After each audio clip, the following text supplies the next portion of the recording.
ವಿಶ್ವದ ಅತ್ಯಂತ ದುಬಾರಿ ಮಾವಿನ ಹಣ್ಣು ಪ್ರದರ್ಶನ ಧಾರವಾಡದಲ್ಲಿ ನಡೆಯುತ್ತಿದೆ.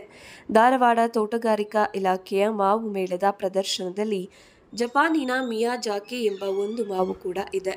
ಈ ಒಂದು ಮಿಯಾಜಾಕಿ ಮಾವಿನ ಹಣ್ಣಿಗೆ 10,000 ರೂಪಾಯಿ ಬೆಲೆಯಾಗಿದೆ.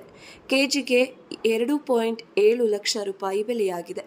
ಧಾರವಾಡ ಕಲಕೇರಿ ಗ್ರಾಮದಲ್ಲಿ ಪ್ರಮೋದ್ ಗಾಂವಕರ್ ಎಂಬ ರೈತ ಮಿಯಾಜಾಕಿ ಹಣ್ಣನ್ನು ಬೆಳೆದಿದ್ದಾರೆ.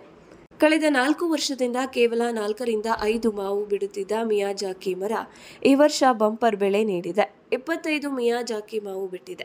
ಆ ಮೂಲಕ ಒಂದೇ ಮಾವಿನ ಮರದಿಂದ ಮಾಲೀಕ ಭರ್ಜರಿ ಲಾಭ ಪಡೆದಿದ್ದಾರೆ. ಸದ್ಯ ಧಾರವಾಡ ಮಾವು ಮೇಳದಲ್ಲಿ ಇದರ ಬಗ್ಗೆ ಚರ್ಚೆಯಾಗ್ತಿದೆ. ಇನ್ನು ಇದು ಪೌಷ್ಟಿಕಾಂಶದಿಂದ ಸಮೃದ್ಧವಾಗಿದೆ. ವಿಟಮಿನ್ ಎ, ಬಿ, ಸಿ ಹೊಂದಿದೆ. ಹಣ್ಣಿನ ಸೇವನೆ ಚರ್ಮದ ಆರೋಗ್ಯಕ್ಕೆ ಒಳ್ಳೆಯದು.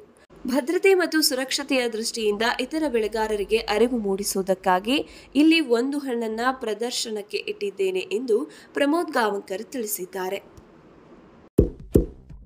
ಇಂತಹ ಇನ್ನಷ್ಟು ವಿಡಿಯೋಗಳಿಗಾಗಿ ಲೈಕ್ ಮಾಡಿ, ಫಾಲೋ ಮಾಡಿ, ಶೇರ್ ಮಾಡಿ.